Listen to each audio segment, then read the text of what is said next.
Nakaalerto ang militar sa Mindanao State University dahil sa bagong banta ng pag-atake sa eskwelahan. Sa kabila ng banta, tuloy pa rin ang pagbubukas ng klase doon sa susunod na linggo.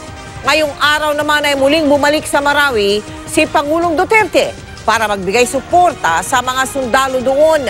Nakatutok live si Rafi Tima. Rafi. Mel, ngayong ika-74 na araw ng krisis dito sa Marawi ay isang espesyal na bisita ang dumalaw sa mga tropa ng pamahalaan doon mismo sa may main battle area. Nagpunta ngayong araw si Pangulong Duterte. Ayon sa source ng GMA News ay nakipag-usap ang Pangulo doon sa mga sundalo. Naroon din ang mga commanding officer ng bawat unit. Nag-good luck din daw ang Pangulo at sinabing ituloy lamang ang laban. Humanga naman ang mga sundalo sa Pangulo dahil bumisita siya kahit na masama ang panahon. Umalis din ang Pangulo doon bago mag-alas 6 ng gabi. Samantalang Mel ay kanina ay binanggit sa atin ng tagapagsalita ng Provincial Crisis Management Committee na posible nang magbukas itong MSU. Pinag-uusapan na lamang ay yung seguridad ng mga papasok dito pero bago nito ay ilang source ang nagsabi na may banta sa eskwelahang ito. Nitong mga nakarang ilang araw lalo pang naging dikita ng laban sa gitna ng main battle area sa Marawi.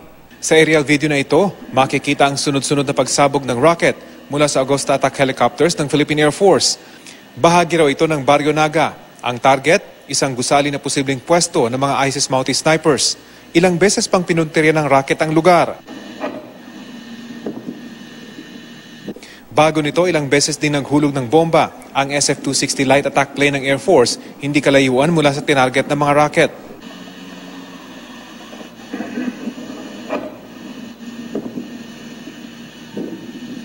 Dahil na-confine na raw ang mga terorista sa main battle area, may posibilidad umanong magsagawa sila ng pag-atake sa ilang bahagi ng Marawi.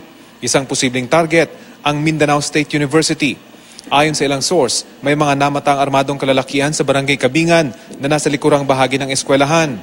Ayon sa tagapagsalita ng Lanao del Sur Provincial Crisis Management Committee, nakarating na rin sa kanilang impormasyong ito, kaya naka-alerto na raw ang mga taong nasa paligid ng eskwelahan. Yung threat ng attack, yun ang naririnig natin. Of course, the people in this area, in this community, will help to secure MSU. And they will do so by providing them vital information. Sa kabila ng banta, tuloy ang pagbubukas ng klase sa mga susunod na linggo. Pinag-uusapan na lang daw ng militar at lokal na pamahalaan ang kaligtasan ng mga guro at estudyanteng papasok dito. MSU is as important to us as the lake. You close down MSU, you take away MSU, there's no Marawi City.